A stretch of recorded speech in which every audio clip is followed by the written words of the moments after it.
Hello guys, welcome back to my channel. Thank you for watching this. I just remember my student Casey who likes pasta. So in this video, I want to show you how I make my spicy garlic bacon pasta. For those who haven't subscribed yet, you can click and subscribe and don't forget to like as well. So there are a lot of ways how we can make our pasta and I just prefer it this way. I hope you like this video. You can have it the regular texture, or you can also burn the chili flakes or garlic just slightly. Let's start with the ingredients I use. I have your sunflower oil, chili flakes, and salt. You can also add pepper. Of course, you need garlic, mince it, and then bacon bits. I use 100 grams and 200 grams of boiled pasta. So let's start.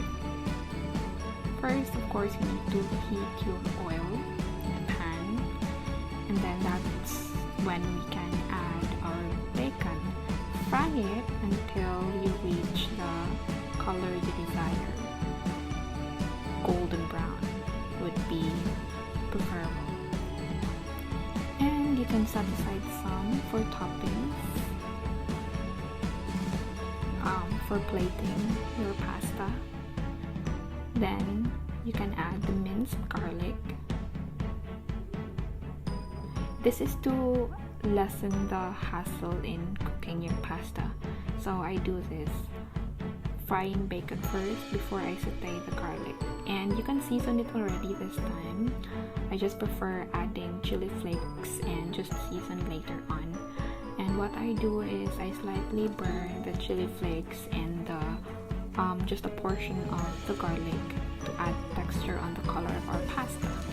So we are adding here the boiled pasta already, then you just have to mix it well and season, or you can season while the pasta was not yet added.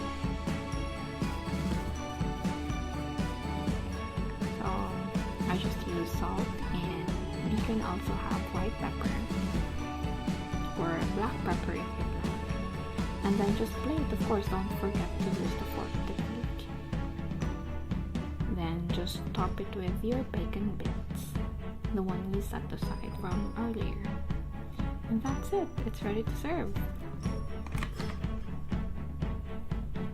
Thank you, Casey, if you're watching this. I hope you're brave enough already to eat spicy pasta in the future. Thank you, guys. And also to my cousin who dropped by. Thank you.